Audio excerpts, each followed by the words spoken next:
Have you ever noticed how many people earn good money, yet still feel financially fragile? Not poor, not irresponsible, just permanently one paycheck away from stress. And what's uncomfortable is this: most of them did everything right. They studied, they got a stable job, they increased their income. So the question isn't why people earn too little. The real question is why middle class income so rarely becomes lasting wealth. Let's take a very normal example. A 30-year-old professional in the US or Europe earns about $70,000 a year before taxes.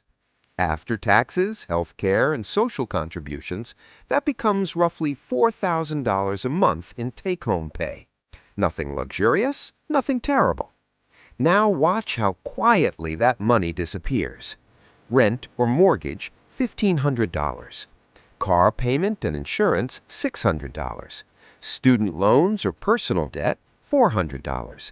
Utilities, phone, internet, $300. Food, coffee, subscriptions, small lifestyle comforts, $800. Without doing anything reckless, they're already at $3,600 a month.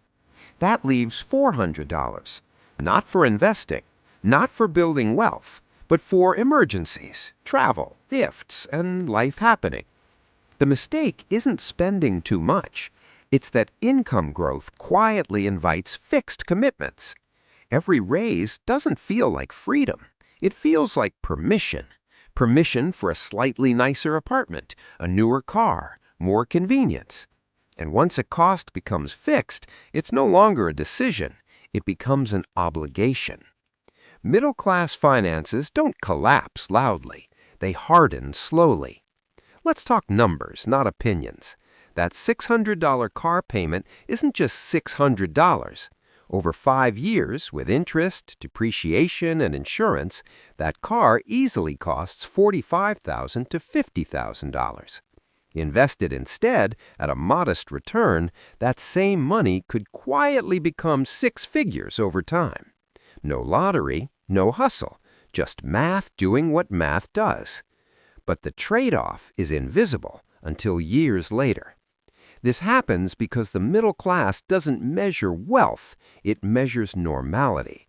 People don't ask, will this make me financially resilient in 10 years? They ask, is this reasonable for someone at my income level? That single question quietly keeps people stuck because reasonable is based on comparison, not outcomes. Fast forward 20 years, the income went up, the lifestyle kept pace, savings stayed thin. Not because of bad choices, but because no choice ever created leverage. At that point, financial stress isn't dramatic, it's permanent. People who quietly build wealth don't feel richer, they feel less exposed. They don't ask what they can afford today, they ask what they're committing future freedom to. They keep flexibility boring on purpose. That's the difference. Middle-class income isn't the problem. The quiet conversion of income into obligation is. If this perspective made you think a little differently, you might want to stay here. You can subscribe if you'd like.